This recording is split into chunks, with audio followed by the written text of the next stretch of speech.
we are back to the study of the Spirit's book. We are studying the law of freedom. Last week, we discussed freedom of thought and freedom of conscience, and the difference between thought and conscience.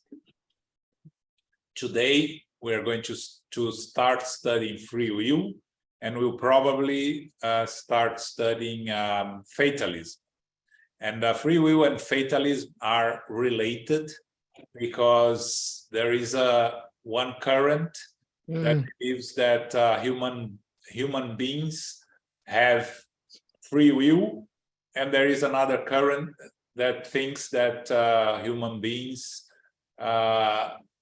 depend on that fatalism is what guides human being lives. Spiritism, as we are going to see,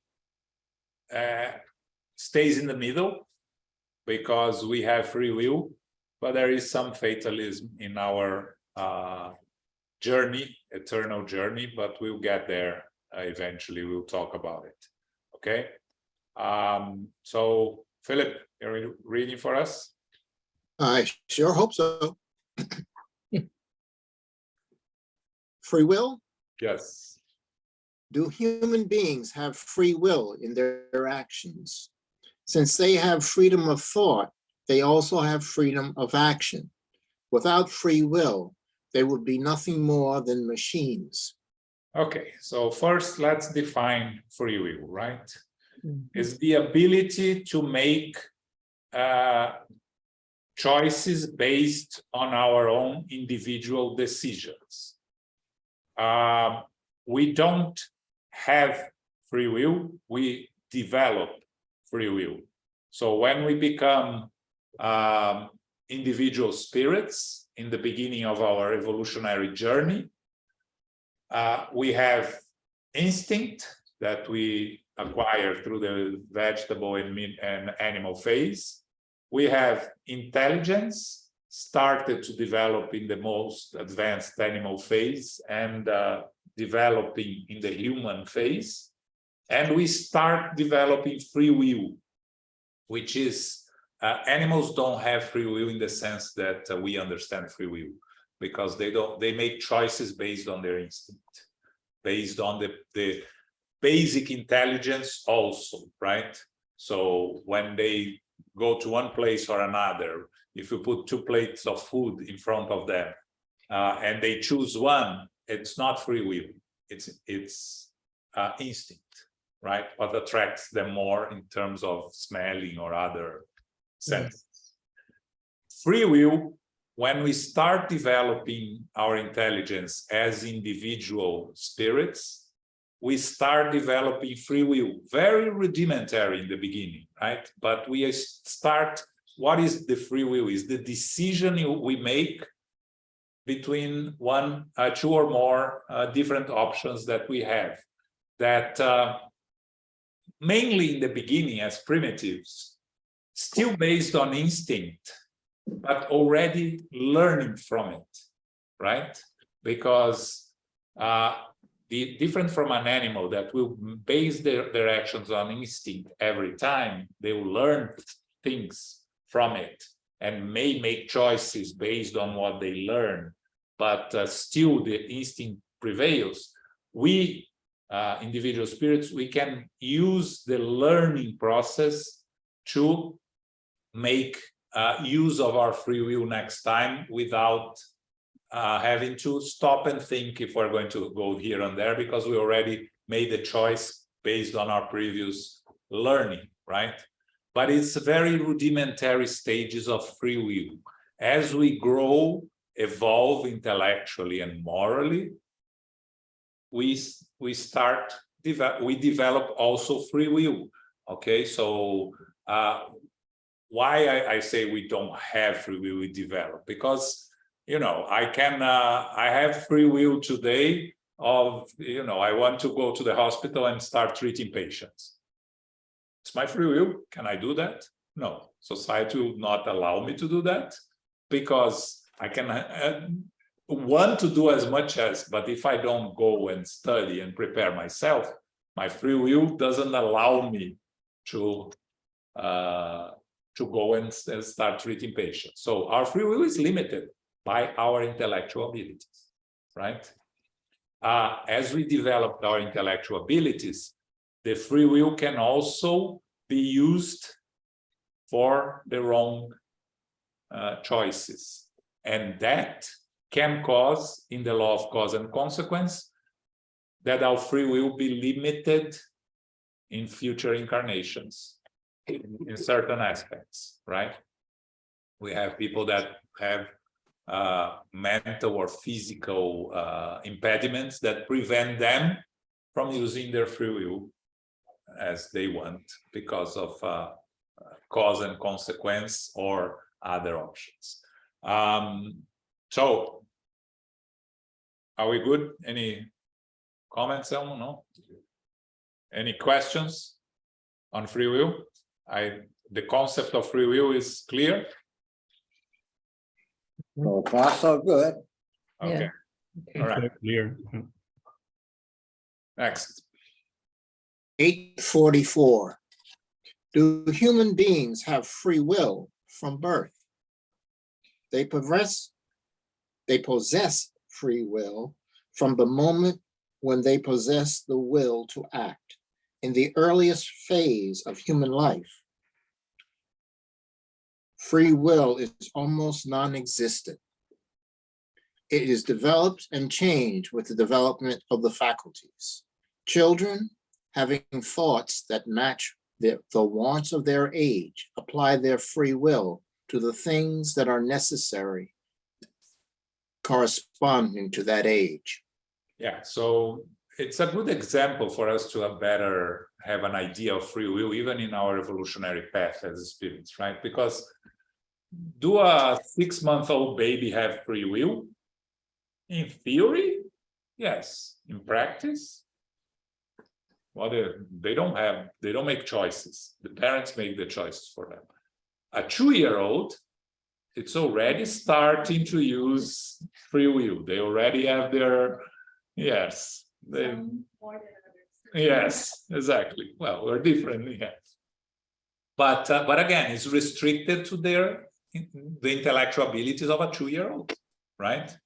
And as we grow, we continue developing this free will. So that compares us in one incarnation with us as eternal spirits. The more we evolve as eternal spirits, the more we develop our free will, like the children becoming young adult and adult, developing and more their free will. Remembering that the free will, we live in society.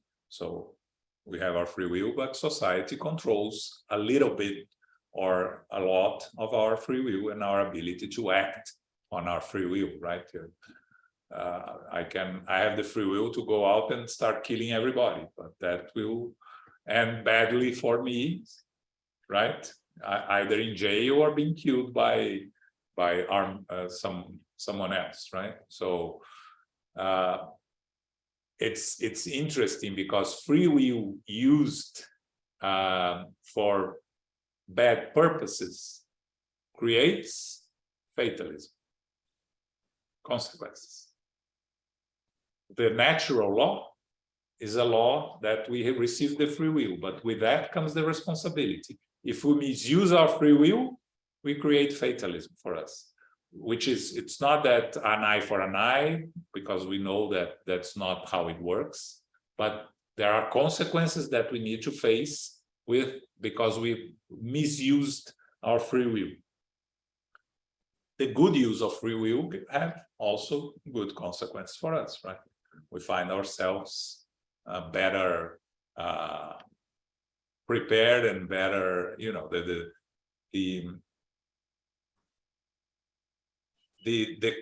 moral evolution of our free will always stays with us, right? So when we talk about free will here, whenever we make good use of free will using our moral evolvement, we create positive consequences for us that enhances that free will moving forward. Okay. Okay. Question, Joe. Yeah. So there's an interplay between the spirit that's incarnating, right? Like the child that grows, but the spirit itself has free will all along, right? Yes. There's that period where you have to have basically be conscious about it, right? Until you develop in the body. Because the spirit that's growing or developing comes from a place where they already had full lives, right? Yes. The limitation is the physical body, the brain, because for the spirit to manifest using a physical body, it has to use that body, the resources that body offers. So if you are mentally challenged, it's not the spirit that is mentally challenged, it's the body. So the spirit cannot express itself, cannot fully use its free will because of the limitations of the physical body. So yes, the spirit has the free will to act, but the body limits the use of the free will according to the conditions that the body has, right? You think of a genius musician, genius pianist, right? And you give the genius pianist a small children's piano. They have the ability to play a symphony, but the instrument, the physical body, doesn't allow him or her to use the full abilities because of the limitations of the instrument, which is our physical body. If the physical body is limited, the spirit cannot express itself, fully express itself. Yeah. Can you go over once again the link you established between free will and fatalism, a fatalistic perspective? Yes. So let's say that you kill someone using your free will, right? Yes. The moment you kill someone, you create a consequence. You create, you deviated from the natural law and you created a consequence. That consequence is the fatalism. You cannot use your free will to escape the consequences of something that you did wrong. Okay. You can postpone it. It can take several incarnations, but eventually you have to face the consequence of your actions. That's the Fatalism is like predetermination. Yes, fatalism is predetermination, but fatalism is a predetermination in the sense that something is going to happen to you, right? That is written in stone. When people that believe in fatalism in the sense that in oppose of free will is that your life is predetermined from birth. Everything that happens in your life is predetermined. But that negates the free will. We are not machines, because otherwise we would have no control of our lives. Everything is predetermined. So what are we doing here, right?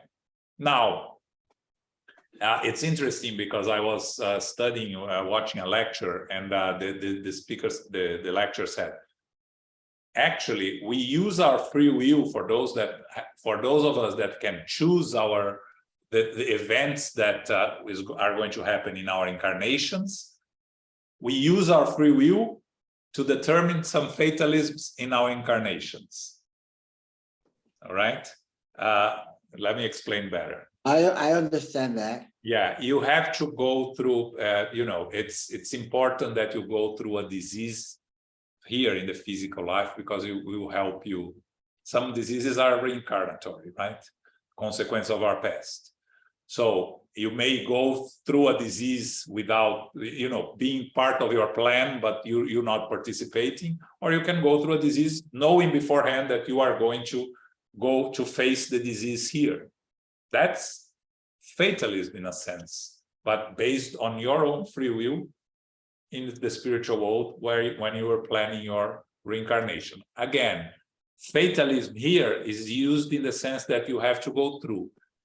You can always use your free will to change even the things that you have to go through. You are going to have to go through a serious disease because you are living such a positive life in terms of helping others, you may reduce the seriousness of the illness, or even the experience that you have to go through. You can be either postponed or can be happen later than it was supposed to happen, things like that. So, but it's for us to understand why Spiritism brings us both free will and fatalism, because there is a natural law which is cause and consequence.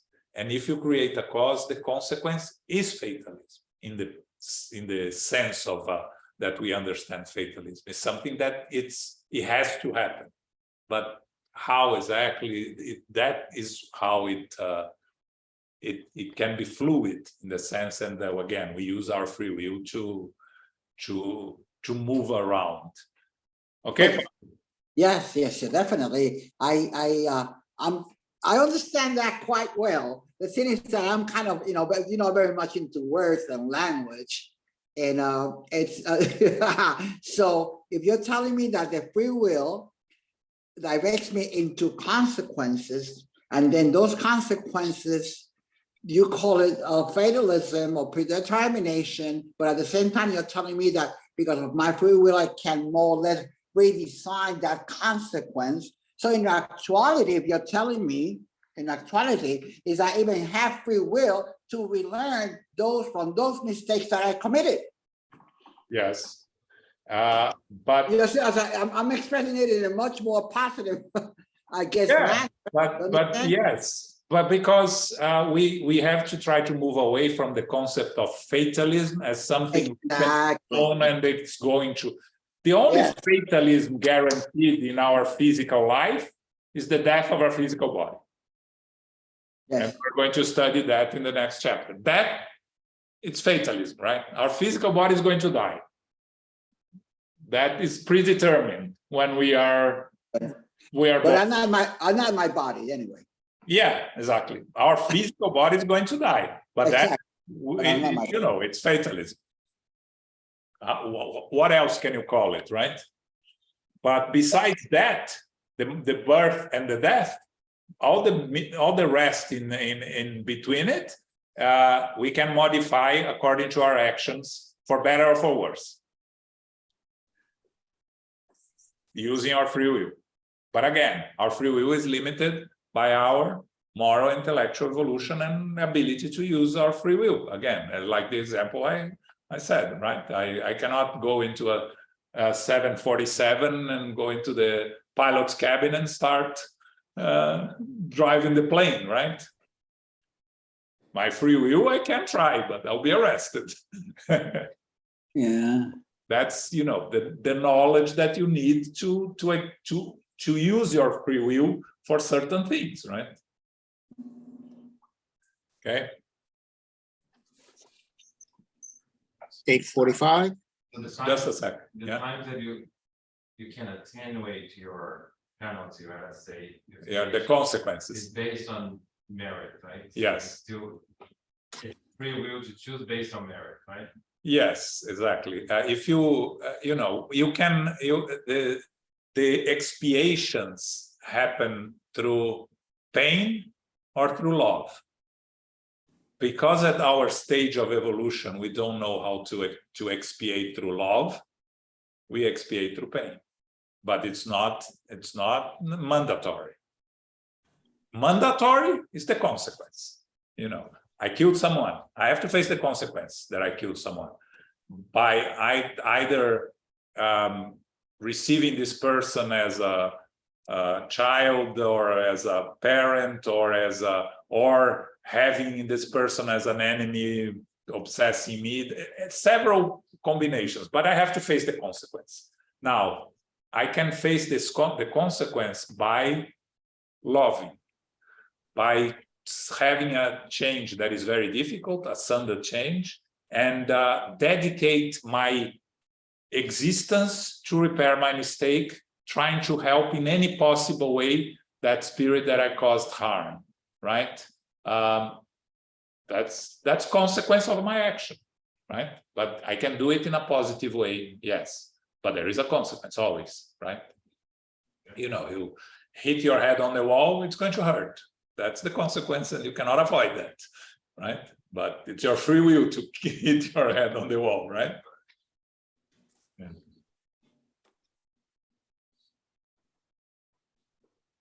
Our free will is constrained by laws, the laws of the land. Our free will is constrained by laws of the land. Wherever you live, there are a set of laws that have to live in accordance to those laws, and to the laws imprinted in our conscience. Those two laws put a limitation on our free will, and our free will is limited in higher society by the free will of our neighbors. So as we progress, our laws will imitate that system, that our free will is really limited by the free will of our neighbor. And every time they go over that, I create consequences, I generate consequences. So no, I don't have the free will to drive drunk. I have the free will to drink, but I don't have the free will to drive after I drink. That's I do not have that right. It's not given to me because I infringe on the free will of my neighbors to drive peacefully without the risk of an accident. If I do that, I already have committed a crime, if I get caught or not. And I have to deal with the consequence of that if I get caught or not. So I have the free will, okay, go to a dealer right now and choose the car that I want to drive. That's fine. But I already assume the fatalism that I have to pay for it. I can choose any car, okay, go to the dealer and I will buy a car. But I'm gonna have to pay for it. Society gives me that right, the laws give me that right, that I can buy any car as long as I have the money, I have to pay for it. That is fatal. I have to pay for it. Okay. Question. Yeah. If this person, for example, driving the car drunk, hits someone, the victim, is this a fatalism for the victim, or No. just The victim may have to go through an experience which is not exactly being a victim of a drunken driver, but if the victim gets injured, go to the hospital, that experience is result of something that the victim has to go through, right? So because nothing happens by chance in our lives, right? Everything is arranged. So for instance, when we talk about the moment of our death, if you have to die a violent death, you are going to die a violent death. But there can be several different things. You could be victim of an earthquake, or you avoid the earthquake, you can be a victim of a car accident. So if you have to die from a disease, a certain disease, you know, you have to go through that experience because it's going to help you in some way. You are going to die from a disease. Which one? Could be, you know, different one. Again, all those that died from COVID, there was nothing in the spiritual world before they were born that was planning for a pandemic that was going to take over the planet, right? Because this is based on free will of as a society. So it's not, nobody was born to die from COVID, but those that died from COVID had to die from disease, one disease, infectious disease, right? So that's how it happens. This person that was hit by a drunk driver had to go through the experience. They were a victim, but there was something there that they had to go through that experience. There was a consequence of something, but you know, it's if we try to find reasons for every detail, we go crazy. You know, we just have to understand that these are experiences that will help us grow. And again, also just something, maybe the experience of being hit by a drunk driver was not an atonement, it was a trial. Because if the victim uses it to help and benefit society as a whole, maybe the victim chose to go through that experience. He didn't have to go through it. Jesus didn't have to be crucified. He didn't have any, it's not an atonement, it was a perfect spirit, right? But through the experience, he left us with Christianity, right? So there are the exceptions, cases that these people go through those experiences as a way to help.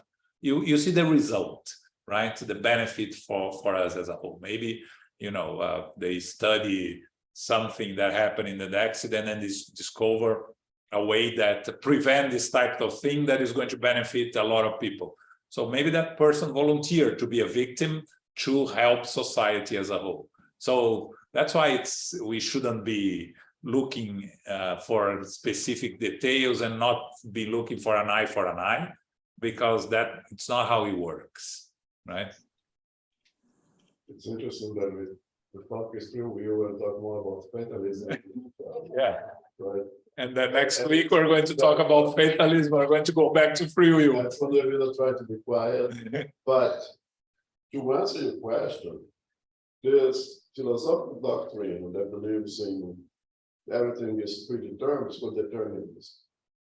And determinism established that free will is an illusion for our lives. So let's say when you get up this morning and say, what am I gonna have for breakfast? I'm gonna have bacon and eggs, I'm gonna have oatmeal, I'm gonna have yogurt, and you think that you choose one. You did not. It was determined for you that morning you get, that's all it's gonna eat. But you live with that illusion that you chose one or not, which is false, according to determinism, right? Because everything is determined for you in your life. When why you're here now, you think that you choose to be here now. You were determined to be here now. There's no way out of it. You'll be here now. Okay. So if you believe that accident will be fatalism, it predisposes that, let's say from the driver, I was created. I was determined to be someone who would drink and then drive and then go into someone. What is God in it? What is goodness in it? Forget about the victim. Think of the driver. The driver was determined that he would be someone who would go against the laws of the land and the laws in our conscience. That individual was created, was meant to be a bad person. Is it compatible with any kind of justice?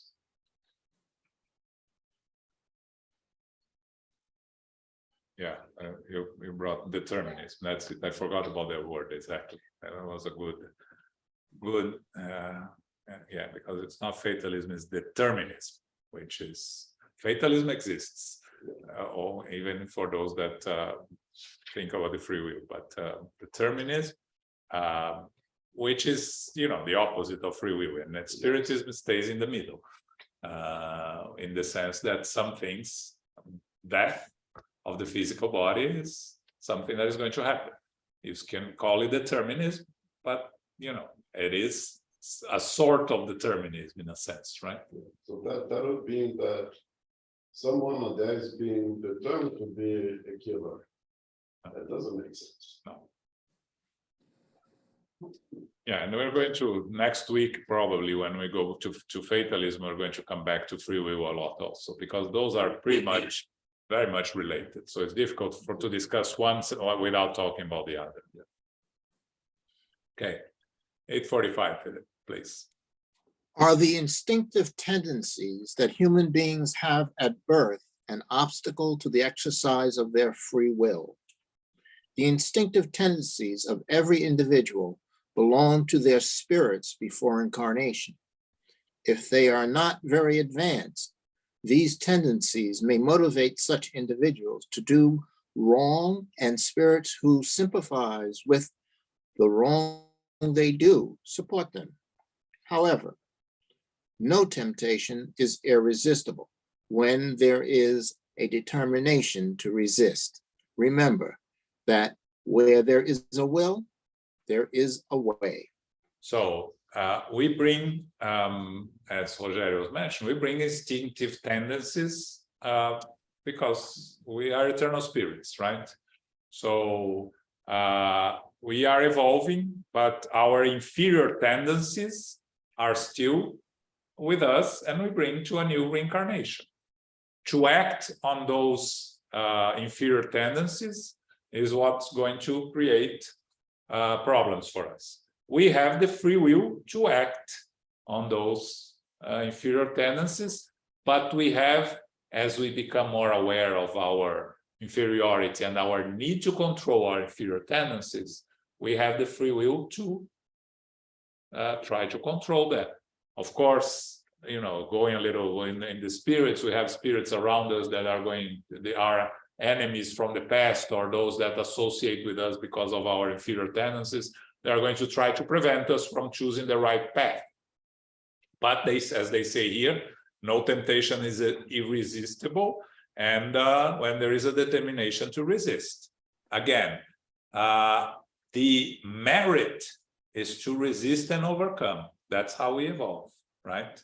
There is no merit in avoiding something that we are not tempted to do, right? It's not, but there's nothing wrong with that. So the example of smoking, right? You never smoked in your life. You go to a party, everybody's smoking. You're going to feel bad, but you're not going to grab a cigarette.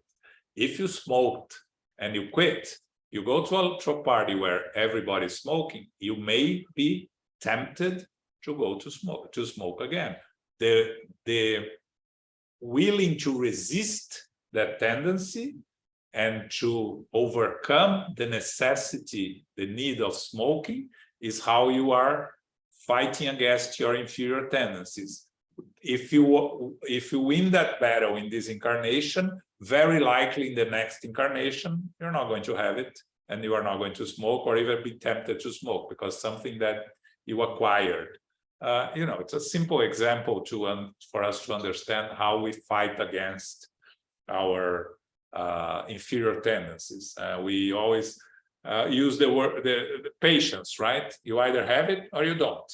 You don't lose your patience. You never had it, right? So once you acquire patience, that's something that will be with you as eternal spirit. So even if you come here as a spirit that is cannot use its full abilities, intellectual abilities, because of different reasons, necessities, but the spirit will be patient, because that's a moral quality it has, and it's always with the spirit. The moral qualities we acquire are always with us in all incarnations. Okay.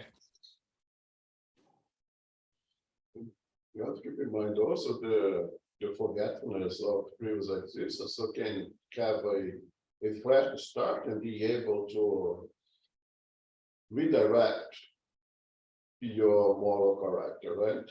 So even if the spirit is somewhat rebellious at the moment of birth, and at least for the first 7 years, it will have really a tendency to move towards those things that is in the essence that you already raised with human head. But here is the value of not having the free will of acting, because now you only act if mom and dad allows, if the teacher allows, and that is a great responsibility of education right there now. And now is the opportunity to redirect that spirit to elevation of the moral character, right? Because they have that tendency, and we are parents, you recognize that we see right? We would do. But that is the opportunity for you to start redirect, because they have just a small tendency, because does not remember everything clearly. It's just like an inclination toward this or that, but they don't have the will to act. And that's where the value of not having a free will and have the free will at the hands of the parents who will say, you can do this, you cannot do that, you have to do this, you have to do that. They will redirect that people naturally, you know. Parents will do the best, in other words, work, as you know.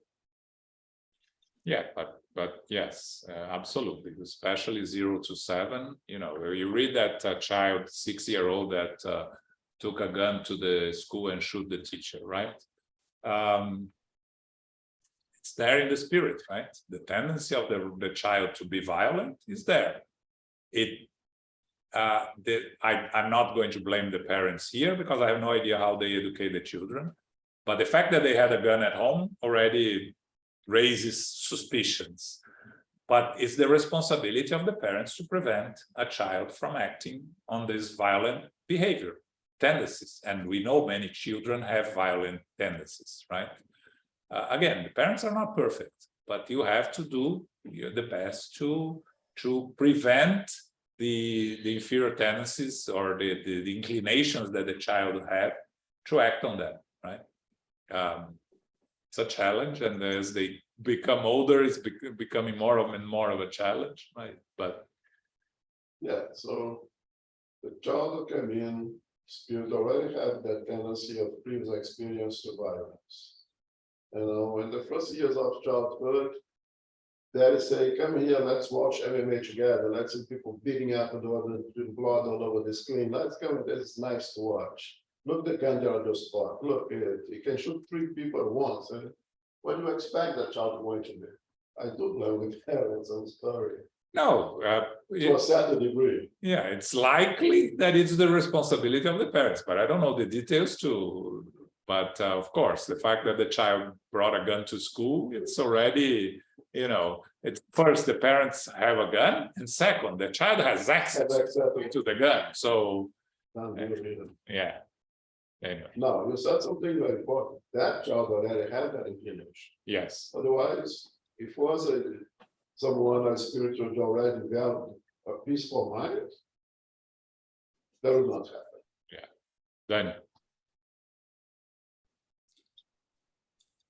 So in this case of the 6-year-old, the responsibility, like the free will, let's say from that angle, is it split 50-50, 50 the child, 50 the parents, because a 6-year-old cannot foresee consequence like the parents could? my take is that the parents are more responsible than the child. Much more, actually, because a 6-year-old doesn't have the ability to make those decisions, shouldn't have. They have the tendencies, but the parents have to control it. So they are more responsible than the child. You know, there is in the Spirit's book, or in the, I don't know which book, I forgot. That there is the comparison, you know, I think it's actually it's in further down in questions. You blame more a primitive spirit that killed the neighbor, or you blame an European, civilized European that killed the neighbor by the same method. Who's more to blame? You know, a primitive spirit doesn't have any sense of understanding and has very little responsibility. Someone that knows, like a civilized spirit, evolved spirit, have a much greater responsibility. A 6-year-old is more or less like a primitive spirit, right? A spirit that is doesn't have much of a free will and independence to act if they are controlled. So my understanding is the responsibility of the parents is much bigger than the child. And one of these cases that happens a lot, like teachers are aware of the problems the child has. It was people from the staff of the school were warned about the issues, or the red flag was there. These people embrace responsibility or no? Which in a people? way. It's according to the responsibility is according to what you know and what you can do to prevent, right? It's our responsibility to try to prevent any possible damage to others, to school. So if we see that the child has tendencies that are not very good, it's the responsibility of the teachers to talk to the parents. Unfortunately, nowadays, parents don't listen to teachers, they listen to their kids, right? And that creates a problem that it's difficult to find a solution, right? But the teachers have to control the kids in the class, right? They can control and impose limitations on what children can do in the class. And if they cannot convince the parents to take good care, they have to find solutions within the school, escalate the problem inside the school to try to prevent something worse to happen. But I know that nowadays it's complicated because parents don't listen to teachers, they listen to the kids. It's, I work in a classroom, and when I see red flags, I open my mouth, and it's not seen, it can be seen as dramatic or reactive. He did a silly comment. He told he was going to kill you. It's silly. I take it very seriously, but the consequences are not nice from my end, because then parents attack the teacher, parents blame the other kid. The other kid touched my child and my child reacted. It's very complicated. And also the school staff, it's in the middle, right? They want to protect the teachers, but they need the parents. So, these kind of situations of the 6-year-old is very common in schools, right? So that's a topic that touches me personally, and it's very complicated. So I work from the base that I have to do my part. I can't control the kid. I can't control the parent, but I'm not pretty in the picture because parents don't want to hear that their kid is a violent kid. Yeah. Or the kid is not, how much control a teacher has of a child in the classroom. The verbal control, that's all you can have. Yeah. Right? Or punishment, or I don't know, but there is so much control teachers can have over children in the classroom. Yeah. The clean conscience that you made the best effort to avoid any worst case scenario is the only thing that you can do, right? Within the limitations of the school, the parents, you can only do your part, which is the best that you can do to avoid serious consequence according to your conscience.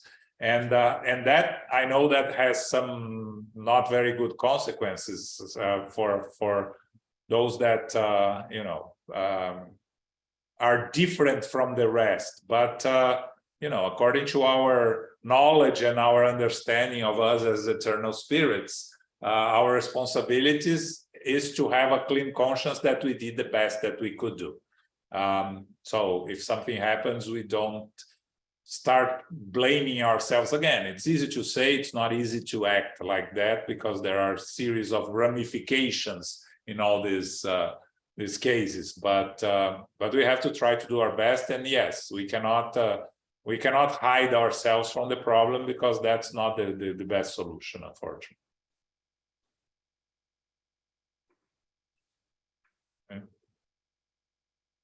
Okay, next. 846. Does our body influence the acts of our life?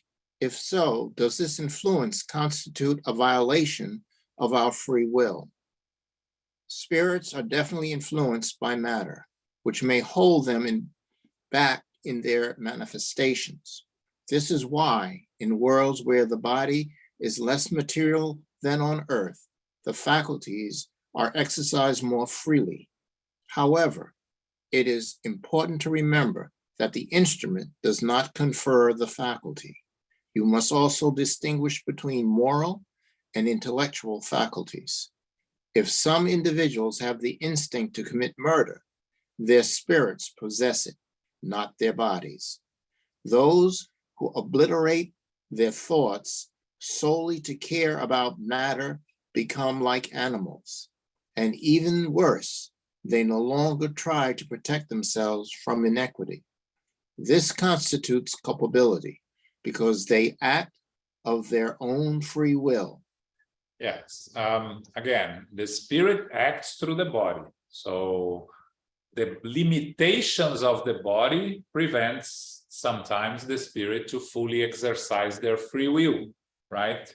A violent spirit in a very weak body, you know, someone that cannot hate anyone, that is going to be beaten by everyone, they are going to, if they are a little bit smart, they are going to refrain from expressing their violence for fear of being hit, right, by others.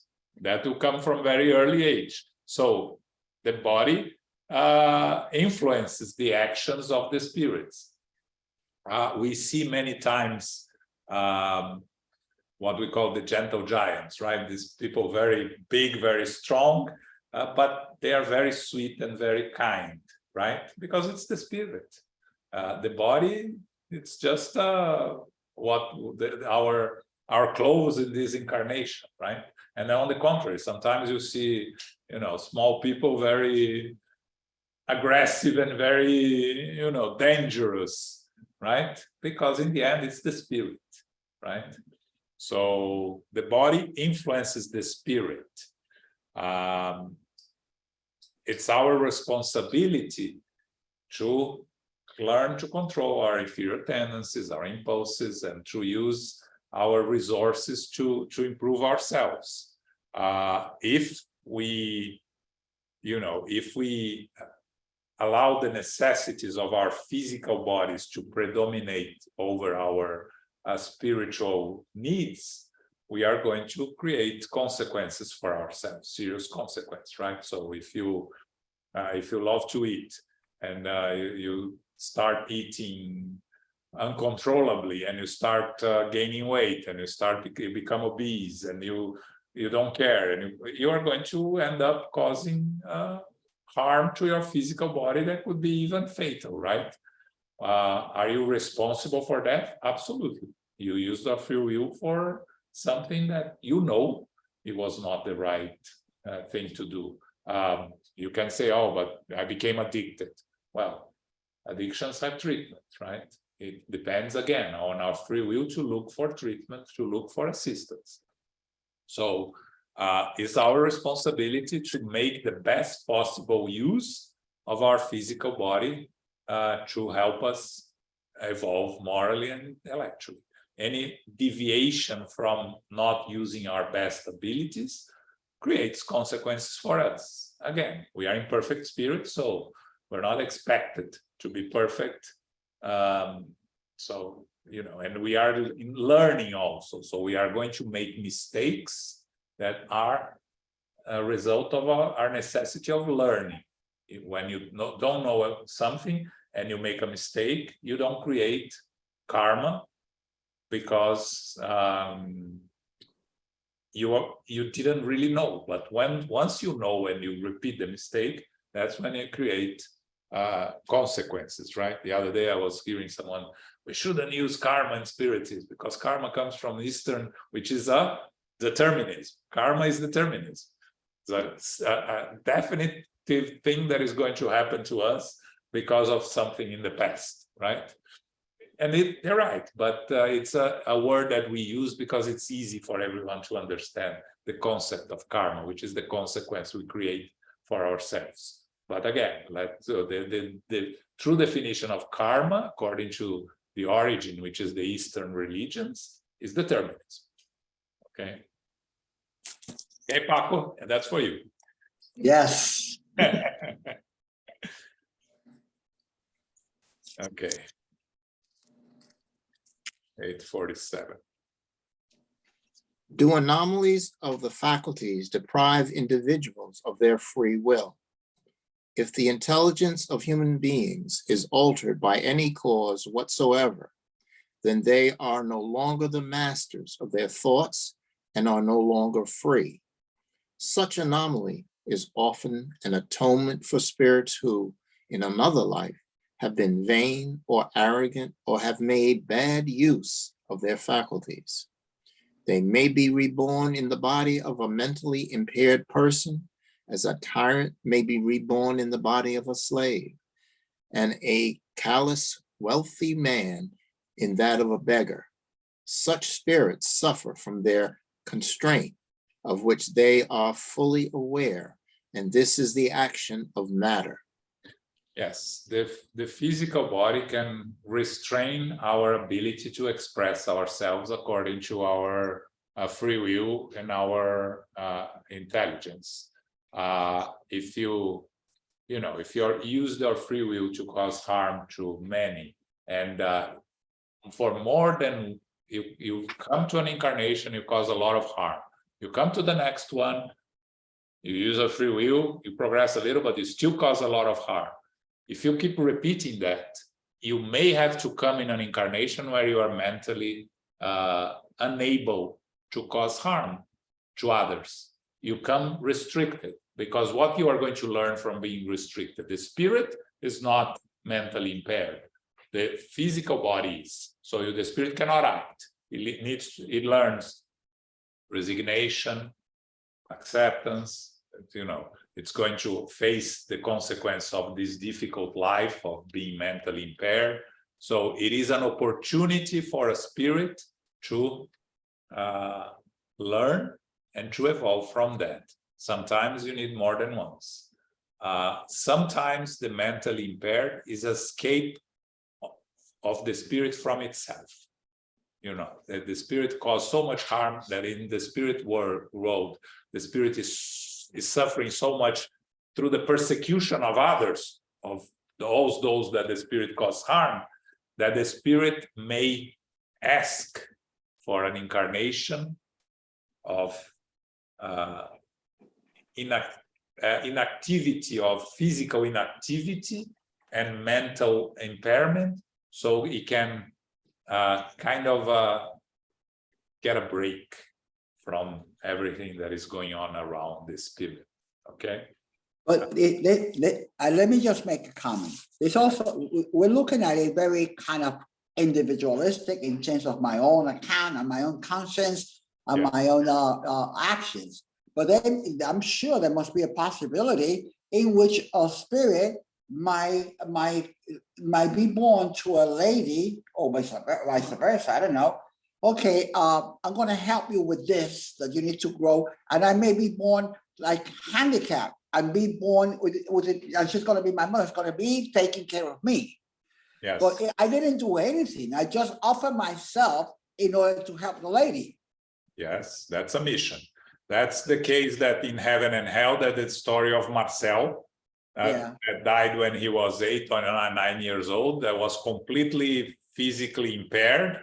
And the spirit communicates after that he came to help and assist those around, to serve as an example to those around him on the ability to face this difficult challenge with resignation. So yes, absolutely.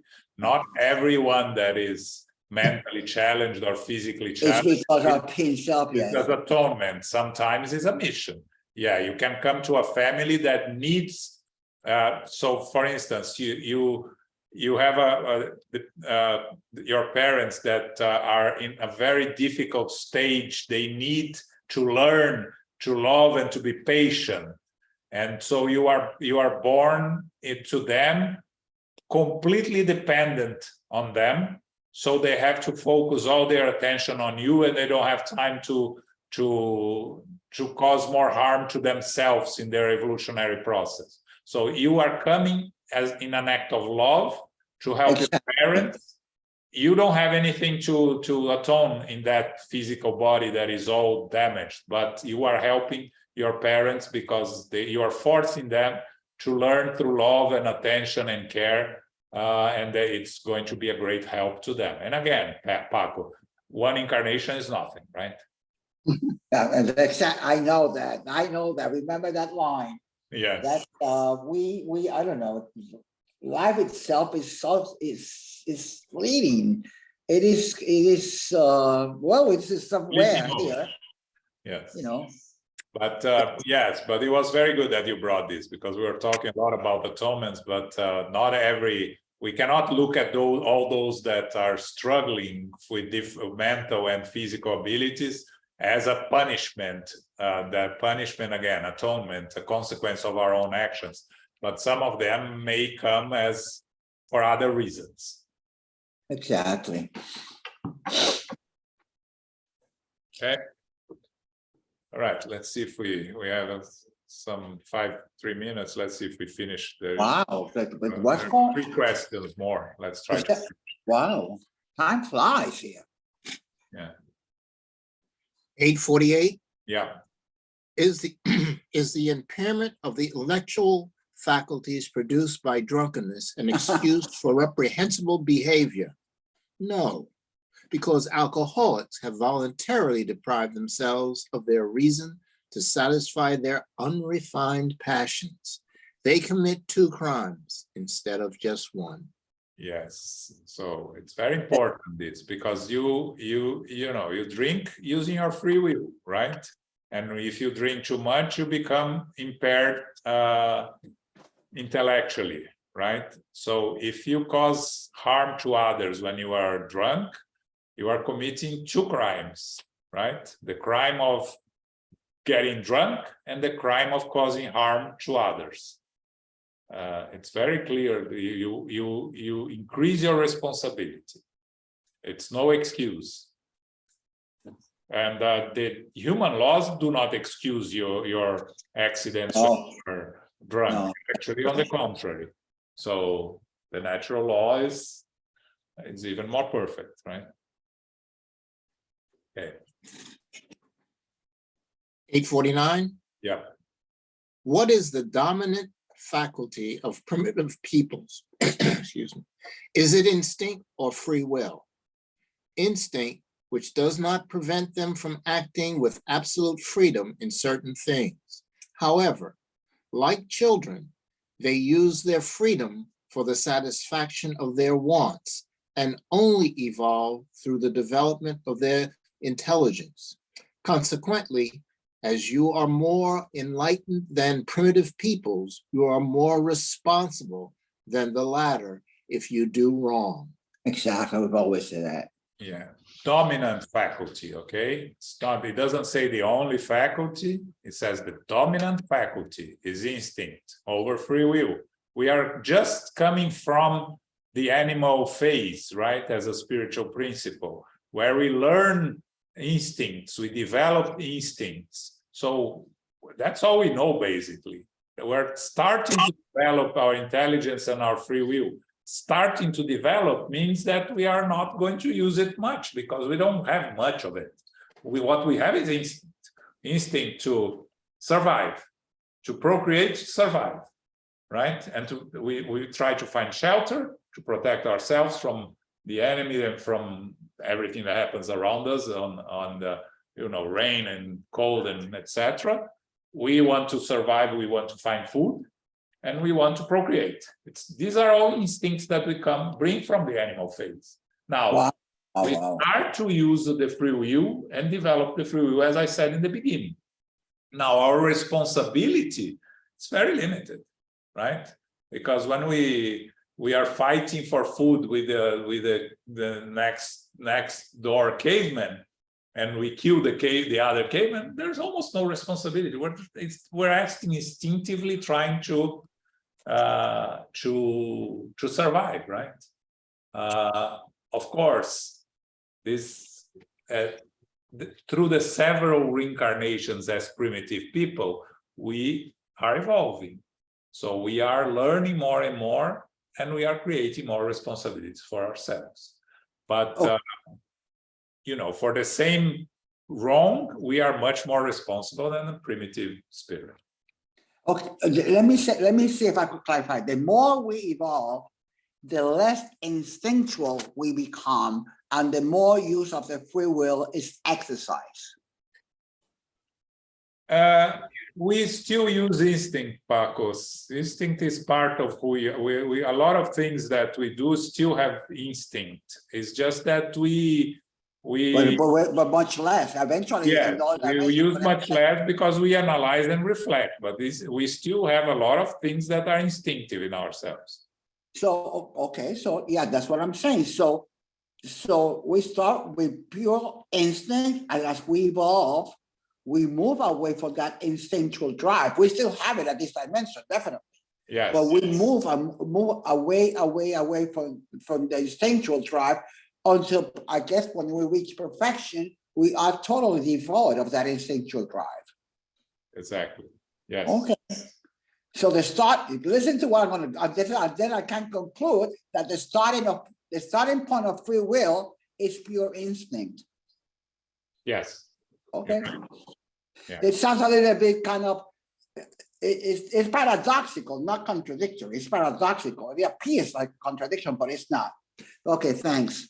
Yeah. Again, the first time as a primitive that you see two animals and you go to kill the one that you think it's easier to kill is instinct, right? Exactly. The second time you see two animals, if you already had a bad experience with one of them, you go for the other. That's the starting of using intelligence to make decisions. Yeah. Right. And the more we evolve, the less instinctual. Well, there's very spirit also because less material too. Yes, that's right. All right, one more. Go a little bit over today. You're mute, Philip. 850.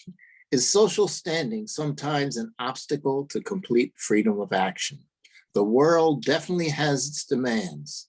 God is fair and takes everything into account, but will hold you responsible for your lack of effort on your part to overcome such obstacles. Yeah. I don't understand that. Yeah, what I almost said, right? We live in society, so we are restricted by the demands of the world we live in, the society we live in. That limits our freedom of action to a sense, right? You cannot fully act on your instincts when you are starting to interfere with other people's free will, right? So the world has its demands in the sense that you need to learn to control your free will and your instincts to live in society.